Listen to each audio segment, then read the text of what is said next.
श्री शिवाय नमस्तुभ्यम। हर हर महादेव। दोस्तों, पूज्य गुरु जी ने अभी अपनी कल की शिव महापुराण की कथा मैं मोहिनी एकादशी के दिन किया जाने वाला एक चुटकी हल्दी का एक ऐसा विशेष उपाय बताया है जो उन्होंने आज तक अपनी किसी भी कथा में नहीं बताया है। पूज्य गुरु जी ने कहा कि जब आपके हाथ तंग चल रहे हो, जब रुपये पैसे कहीं से प्राप्त ही ना हो पा रहे हो, जीवन में चारों तरफ से सिर्फ और सिर्फ परेशानियां आ गई हो, उनसे बाहर निकलने का कोई रास्ता ना दिखाई दे रहा हो, तो 8 मई 2025 गुरुवार एकादशी के दिन कर लेना। एक दीपक और हल्दी वाला यह उपाय होगी, हर मनोकामना पूरी मिलेगी, सभी दोषों से मुक्ति, इतना धन आएगा कि संभाले नहीं संभलेगा। माता लक्ष्मी जी और महादेव जी के आशीर्वाद से पूरे साल धन बरसता रहेगा। दोस्तों, जैसा कि आप सभी लोग जानते हैं कि 8 मई 2025 यानी गुरुवार को पड़ रही है वैशाख महीने की एकादशी तिथि। और दोस्तों, ये वह तिथि है जो वैशाख महीने में पड़ने वाली सबसे बड़ी और वैशाख महीने की पहली एकादशी तिथि है, क्योंकि यह गुरुवार के दिन पड़ रही है और हमारे हिंदू धर्म में इसका बहुत ही बड़ा और विशेष महत्व होता है।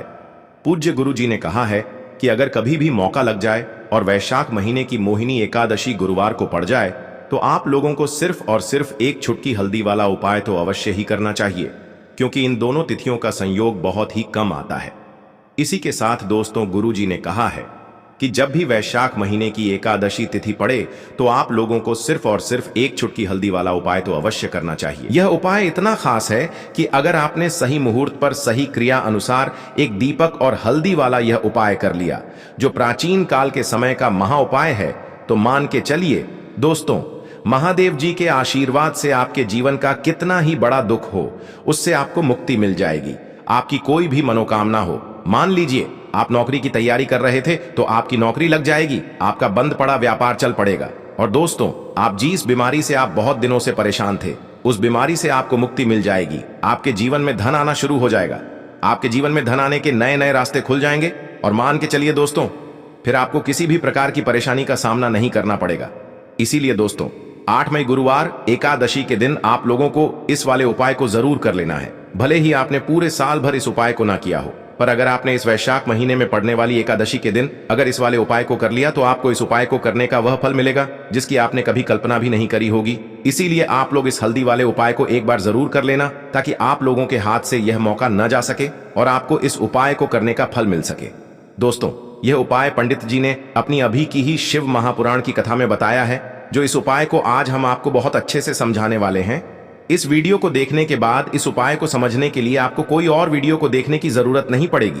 तो दोस्तों, इस उपाय को आपको कैसे करना है, कब करना है, कहां पर करना है और उपाय को करते समय आपको किन किन गलतियों को नहीं करना है और आपको किन किन बातों का ध्यान रखना है, ये सारी जानकारी हम आपको इस वीडियो में देंगे। तो चलिए भक्तों, उपायों को शुरू करते हैं। अगर आप भी चाहते हैं कि महादेव जी का आशीर्वाद आप पर सदैव बना रहे तो वीडियो को लाइक करें, चैनल को सब्सक्राइब करें और कमेंट बॉक्स में हर हर महादेव जरूर लिखें। और अपने फायदे के लिए, गरीबी दूर करने के लिए इस वीडियो को पूरा देख कर जाना। यदि आज आपने वीडियो को बीच बीच में से देखा, काट काट कर देखा, तो जीवन में आपको कभी सफलता हासिल भी नहीं होगी।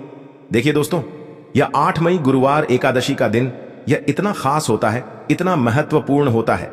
देखा गया है कभी कभी बड़े बड़े पूजा पाठ अनुष्ठान से जो मनोकामना पूर्ण नहीं होते, वह 8 मई गुरुवार के दिन एक छोटे से उपाय करने से ही आपकी मनोकामना पूर्ण हो जाती है। अब हम समझते हैं इस वाले उपाय को हमें करना किस समय है। इस एक चुटकी हल्दी वाले उपाय को हमें इस वैशाख महीने की एकादशी के दिन करना किस समय है। तो देखिए, इस उपाय को करने का जो समय है वह सुबह का समय है और शाम का समय भी है। अब देखिए, यहां पर हम मुख्य रूप से सुबह का समय नहीं बोलेंगे, क्योंकि 8 मई गुरुवार एकादशी का दिन है और इस दिन प्रदोष काल के समय का बहुत महत्व होता है। बाकी अगर सुबह के समय भी करेंगे तो भी अच्छा होगा, उसमें कोई भी दिक्कत वाली बात नहीं है। तो चलिए जानते हैं इस विशेष उपाय के बारे में। लेकिन उससे पहले एक प्रार्थना, अगर आप इस चैनल पर नए हैं तो आप इस वीडियो को लाइक करें, चैनल को सब्सक्राइब करें और कमेंट बॉक्स में आप अपनी राशि या अपना नाम जरूर डाल दें, क्योंकि हम राशि से जुड़ा भाग्य भी बताते हैं और भाग्य में चल रही परेशानियों को दूर करने के लिए वह आसान से आसान उपाय भी बताते हैं। तो चलिए अब हम अपने सबसे पहले उपाय की बात कर लेते हैं। देखिए, वैशाख मास के दिनों में विशेषकर भगवान शिव और माता पार्वती और विष्णु भगवान का पूजन किया जाता है। अब साथ ही साथ एकादशी का दिन भी पड़ गया है, तो ऐसा समझ लीजिए आपके जीवन में धन भी आएगा, सुख भी आएगा, धन बढ़ेगा भी और साथ ही साथ आपके जीवन के सारे संकटों को भगवान शिव जी दूर कर देंगे। तो चलिए सबसे पहले बात कर लेते हैं सबसे पहले उपाय की, जो कि गुरुवार एकादशी वाले दिन आपको विशेषकर करना है और इस उपाय को करने से आपकी कोई भी ऐसी इच्छा, कोई भी विश जो अभी तक अधूरी है, पूरी नहीं हो रही है, तो आपकी बड़ी से बड़ी विश और मनोकामना भी पूरी हो जाती है। जब आप एकादशी वाले दिन इस पहले उपाय को कर लेते हैं तो देखिए, आप सभी जानते हैं कि श्री हरि विष्णु जो है उन्हें तुलसी दल सबसे प्रिय है। बिना तुलसी माता के श्री हरि विष्णु अधूरे हैं और बिना तुलसी पत्तों के श्री हरि विष्णु का भोग अधूरा है। अब श्री हरि विष्णु को प्रसन्न करके आप अपनी किसी भी मनोकामना को पूरा कर सकते हैं, क्योंकि श्री हरि विष्णु प्रसन्न हो गए तो आपकी कोई भी विश और इच्छा मनोकामना अधूरी नहीं रहेंगी। तो आपको तुलसी के 5 पत्ते लेने हैं। अब ये 5 तुलसी के पत्ते जो आपने लिए हैं, ये 5 तुलसी के पत्ते आपको श्री हरि विष्णु को अर्पित करने हैं, अपने घर के मंदिर में ही। ठीक है, ऐसा आपको करना है। आपके घर में श्री हरि विष्णु की कोई मूर्ति है, प्रतिमा है, वहां पर यह 5 तुलसी के पत्ते आप रखें और साथ ही साथ एक देसी घी का दीपक गोल बाती का आपको लगाना है और ओम नमो भगवते वासुदेवाय नमः इस मंत्र का आपको 11 बार जप करना है। देखो मंत्र कौन सा है, ओम नमो भगवते वासुदेवाय नमः।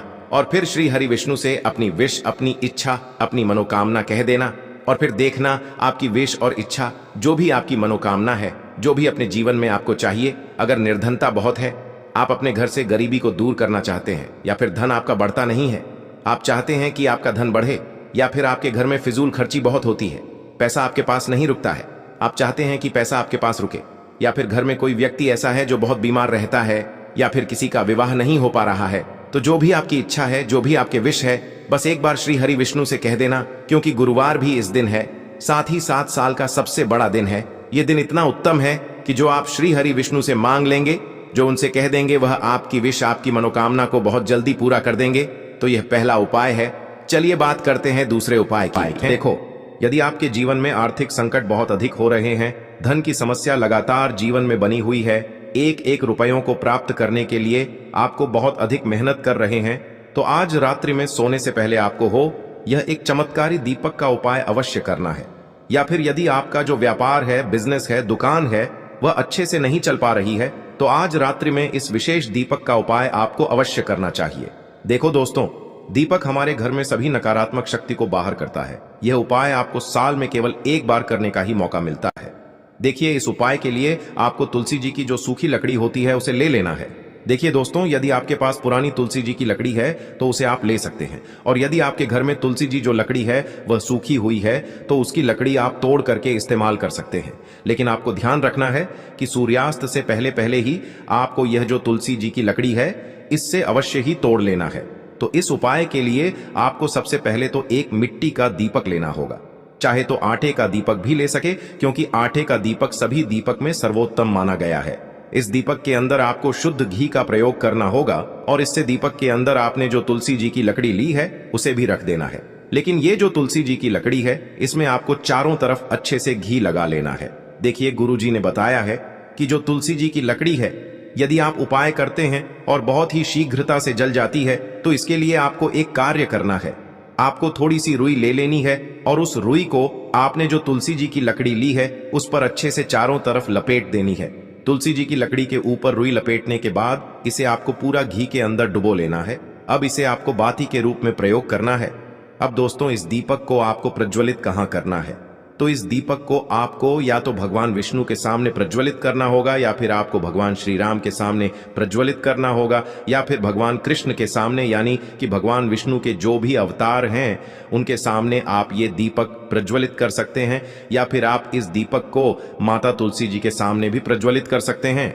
पूज्य गुरु जी ने बताया है कि जो भी व्यक्ति इस प्रकार से तुलसी जी की डंडी से यह दीपदान कर देता है, उसके जीवन में कभी भी धन की समस्या नहीं होती है। इसीलिए आपको यह पूरे साल में केवल एक बार ही मौका मिलता है। इस उपाय को करके देखना, आपकी सभी इच्छाएं जरूर पूर्ण होंगी। यह जो उपाय है रात्रि में सोने से पहले करना है। अब बताते हैं तुलसी के गमले में आपको वह कौन सी चीज डालनी है जिस उपाय को करने से आप अपने जीवन में महाधनी बन जाएंगे। इतना धन आपको मिलेगा कि कभी भी आपके धन में कमी नहीं आएगी, कभी भी आपका धन बर्बाद नहीं होगा। आपके पैसे की बर्बादी बिल्कुल आपके जीवन से रुक जाएगी। और जो लोग कहते हैं कि घर में पैसा तो आता है, पैसा रुकता नहीं है और पैसा बढ़ता नहीं है, वृद्धि नहीं हो रही है, उन्हें भी विशेष यह तीसरा उपाय एकादशी वाले दिन जरूर करना चाहिए। तो देखिए, पहले ही आपको बता दिया कि श्री हरि विष्णु की पूजा और उनका भोग श्री मतलब तुलसी मैया के बिना अधूरा है ना? और तुलसी मैया जो है वह श्री हरि विष्णु के बिना अधूरी है। तो देखिए, जब भी आप तुलसी का कोई उपाय करेंगे तो सीधे सीधे आप श्री हरि विष्णु को प्रसन्न कर लेते हैं। अब व्यक्ति को, यानी जो भी व्यक्ति है, किस व्यक्ति को कितना धन देना है, यह श्री हरि विष्णु के हाथ में होता है। धन देने का काम मां लक्ष्मी करती है, जो कि मां तुलसी का ही एक रूप है। मां तुलसी जो है ये माता लक्ष्मी का ही स्वरूप है ना। तो आपको करना क्या है, आपको लेनी है यहां पर हल्दी पीसी हुई, जो कि श्री हरि विष्णु से जुड़ी हुई है, आपके गुरु गृह से जुड़ी हुई है, आपकी कुंडली में गुरु को मजबूत करती है, सुख सौभाग्य को खींचने का काम करती है, धन को बढ़ाने का काम करती है। तो एक चुटकी पिसी हुई हल्दी आपको लेनी है, और यह पिसी हुई सूखी हल्दी ही आपको अपने गमले में, तुलसी का पौधा जिस गमले में लगा है उसमें अच्छे से इस हल्दी को डालना है, ठीक है ना। और ओम नमो भगवते वासुदेवाय नमः इस मंत्र का जाप करना है। कितनी बार, कम से कम 11 बार जाप करना है। ओम नमो भगवते वासुदेवाय नमः इस मंत्र का जाप करते रहना है, और हल्के हल्के से तुलसी के पौधे में आपको पूरे गमले में पीसी हुई हल्दी का छिड़काव करना है। तो देखिए, जो व्यक्ति इस उपाय को एकादशी के दिन कर लेता है, ऐसा समझ लीजिए अपने जीवन से नहीं आने वाली 7 पीढ़ियों के जीवन से निर्धनता और गरीबी को दूर कर देता है। क्योंकि हल्दी जो है ना, यह साधारण नहीं है। हल्दी इतनी उत्तम होती है कि रातों रात आपके जीवन में चमत्कार करती है। आपने देखा होगा कि कोई भी शादी होती है, विवाह होता है ना, कोई भी ऐसा शुभ काम हम करते हैं उसमें हल्दी जरूर लेते हैं। गृह प्रवेश जब हम करते हैं तो हल्दी के स्वास्तिक का निर्माण करते हैं। कोई भी अच्छा काम करने जा रहे हैं, हल्दी उसमें लेते हैं, और हल्दी जो है यह आपके गुरु ग्रह को मजबूत कर देती है। अगर कुंडली में गुरु कहीं ना कहीं मजबूत है तो इससे उत्तम उपाय आपको ऐसा समझिए एकादशी का मिलेगा नहीं। बहुत ही उत्तम उपाय है। तुलसी के गमले में एक चुटकी पीसी हुई हल्दी डालना है, तो यह बहुत ही उत्तम उपाय है। इस उपाय को आप जरूर करें एकादशी वाले दिन, और साल का सबसे बड़ा यह दिन है। तो इस उपाय को करने से श्री हरि विष्णु और महादेव आपसे न केवल प्रसन्न होते हैं, आपसे इतना प्रसन्न हो जाते हैं कि जीवन में कभी आपके गरीबी और निर्धनता को नहीं आने देते हैं। तो चलिए अब बात कर लेते हैं अपने तीसरे उपाय की, जो कि मुख्य द्वार से जुड़ा हुआ है। और यह उपाय है स्थिर लक्ष्मी के वास के लिए। ऐसा पैसा आपके घर में आएगा जो आपके घर में ही रुकेगा। ऐसा पैसा कभी आपके घर में नहीं आएगा जो आपके घर से जाएगा, और विशेषकर फिजूल खर्ची में जाएगा। अब आधे से ज्यादा लोगों की यही समस्या होती है कि घर में पैसा तो आता है लेकिन बहुत जल्दी घर से चला जाता है, या फिर फिजूल खर्ची में चला जाता है। तो धन की बर्बादी जिन लोगों के घर में हो रही है उन्हें विशेषकर यह तीसरा उपाय करना है। या जिन लोगों के पास बिल्कुल पैसा आना बंद हो गया है, सर पर लगातार कर्जा बढ़ रहा है, उन्हें भी यह विशेष तीसरा उपाय करना है। तो देखिए आपको फिर से क्या लेना है, हल्दी लेनी है पीसी हुई, जो कि श्री हरि विष्णु से ही जुड़ी हुई है ना। पीसी हुई हल्दी लेनी है और थोड़ा सा पानी डालकर उसका गाढ़ा गाढ़ा आपको पेस्ट बना लेना है। अब इसी हल्दी से आपको अपने घर में स्वास्तिक बनाने हैं। कितने स्वास्तिक? एक स्वास्तिक आपको बनाना है अपनी तिजोरी पर, जिसमें आप पैसा रखते हैं। चाहे तो आप संदूक में रखते हैं, अलमारी में रखते हैं, जिस चीज में भी पैसा रखते हैं, बस वहां पर हल्दी से एक स्वास्तिक बनाना है। दूसरा स्वस्तिक आपको कहां बनाना है?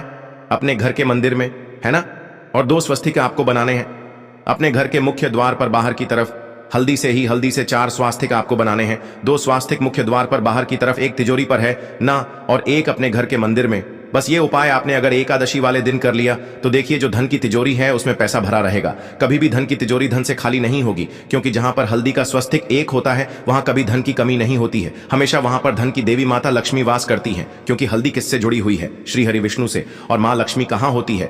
जहां श्री हरि विष्णु वास करते हैं। अब बात करें कि आपके घर का मंदिर जो है उसमें अगर आप एक स्वास्तिक बनाते हैं तो आपके घर से ऊर्जा जो है, पूरे में ऊर्जा फैलती है ना। तो आपके घर में पॉजिटिव एनर्जी बढ़ती है, सकारात्मक ऊर्जा बढ़ाती है। जब आप अपने घर के मंदिर में हल्दी का स्वस्तिक बनाते हैं, आपके घर से बुरी शक्तियां, नेगेटिव एनर्जी जैसी चीजें बिल्कुल आपके घर में नहीं रुकती है। मुख्य द्वार तो इतना उत्तम होता है कि मुख्य द्वार से ही मां लक्ष्मी की नजर सबसे पहले आपके मुख्य द्वार पर ही पड़ती है। और मुख्य द्वार पर अगर आपने हल्दी के स्वस्तिक बना दिए तो मां लक्ष्मी देखते ही प्रसन्न हो जाती है, क्योंकि यह श्री हरि विष्णु से जुड़ी हुई है ना। और हल्दी के स्वास्तिक जहां पर जो व्यक्ति अपने घर के मुख्य द्वार पर बनाते हैं, ऐसा समझ लीजिए मां लक्ष्मी उनके घर में वास करती ही करती है, और कभी भी ऐसे घर को फिर छोड़कर नहीं जाती है। स्थिर लक्ष्मी का वास आपके घर में होगा। यह हल्दी के स्वास्तिक वाला उपाय एकादशी के दिन बहुत ही उत्तम है। साथ ही साथ कोशिश करें कि इस दिन गाय माता को हरी घास अवश्य खिलाएं। अगर आपको हमारी ये वीडियो पसंद आई हो तो हमारे इस वीडियो को लाइक करें, चैनल को सब्सक्राइब करें, कमेंट बॉक्स में लिखें हर हर महादेव, जय मां लक्ष्मी। अब बात करते हैं अगले उपाय की। तो इस उपाय के लिए आपको मात्र 7 चने की दाल लेना है। इसी के साथ मैं आपको एक तांबे के पात्र के अंदर शुद्ध जल लेना है, और इन दोनों सामग्री को लेकर के आपको भगवान शिव के मंदिर में पहुंच जाना है। गुरुजी ने बताया है कि यह उपाय आप सुबह से लेकर शाम तक किसी भी समय कर सकते हैं। देखो दोस्तों, आपके पास जो 7 चने की दाल है, सबसे पहले तो उन पर आपको थोड़ा सा जल डाल करके उन्हें गीला कर लेना है। अब इस चने की दाल को आपको अपने सीधे हाथ की हथेली पर रखना है और आपके जीवन में जो दुर्भाग्य चल रहा है, आपके जीवन में जिन भी कार्यों में आपको रुकावट उत्पन्न हो रही है, जिन भी कार्य में आप बार बार असफल हो जाते हैं, तो आपको प्रार्थना करनी है, हे महादेव, मुझे इन सभी कार्यों में सफलता प्राप्त हो तथा मेरे जितने भी कार्य अटक रहे बस सभी परिपूर्ण हो। और ये 7 चने की दाल आपको भगवान शिव के शिवलिंग पर समर्पित कर देना है। बृहस्पतेश्वर महादेव का मन में स्मरण करते हुए गुरुजी ने कहा है कि जो भी व्यक्ति गुरुवार के दिन इस प्रकार से चने की दाल समर्पित कर देता है शिवलिंग पर, उसके जीवन से सारा दुर्भाग्य दूर हो जाता है। अब दोस्तों, अंत में जो एक जल का पात्र है आपके पास, इसे भी आपको भगवान शिव की शिवलिंग पर अर्पित कर देना है और श्री शिवाय नमस्तुभ्यम इस मंत्र का जाप करते हुए बस इतना सा उपाय करना है, आपको आपके जीवन का जितना भी दुर्भाग्य है वह सभी दूर होगा। अब दोस्तों, हम बात करते हैं दूसरे विशेष उपाय के बारे में। यह उपाय विशेषकर आपकी जो भी मनोकामनाएं हैं उन्हें परिपूर्ण करने वाला है। यदि आपको ऐसा लगता है कि आपने कई प्रकार के उपाय कर लिए हैं लेकिन महादेव अभी तक आपकी जो मनोकामना है उसे परिपूर्ण नहीं कर रहे हैं, तो आपको ये उपाय जरूर करना है। देखिए, इस उपाय को करने के लिए मात्र आपको एक गुड़ का टुकड़ा लेना है। इसी के साथ मैं आपको एक तांबे के पात्र के अंदर शुद्ध जल लेना है। देखिए, गुरुवार के दिन यदि हम गुड़ वाले जल से उपाय करते हैं तो बहुत ही चमत्कारी माना जाता है और इससे जो हमारा बृहस्पति ग्रह है वह भी मजबूत होता है। बृहस्पति ग्रह यदि हमारा मजबूत होता है तो हमें कभी भी जीवन में धन संपदा की कमी नहीं होती है। हमारे जीवन में जो दुर्भाग्य होता है वह भी सौभाग्य में बदल जाता है। तो देखिए दोस्तों, इस उपाय के लिए आपको एक गुड़ का टुकड़ा लेना है, एक तांबे के पात्र के अंदर शुद्ध जल लेना है और इन दोनों सामग्री को लेकर के आपको भगवान शिव के मंदिर में पहुंच जाना है। अब दोस्तों, इसे गुड़ के टुकड़े को आपको उससे जल के पात्र के अंदर डाल देना है और गुड़ से युक्त जल आपको तैयार कर लेना है। आप इस जल को आपको भगवान शिव की शिवलिंग पर अर्पित कर देना है। श्री शिवाय नमस्तुभ्यम इस मंत्र का जाप करते हुए और बृहस्पतेश्वर महादेव का मन में स्मरण करते हुए जो भी व्यक्ति गुरुवार के दिन इस प्रकार से यह गुड़ वाला जल समर्पित कर देता है शिवलिंग पर, उसके जीवन में कैसी भी कोई भी मनोकामना होगी वो हमारे महादेव परिपूर्ण कर देते हैं। तो आपको मनोकामना पूर्ति के लिए ये छोटा सा और सरल सा उपाय भी अवश्य ही करना है।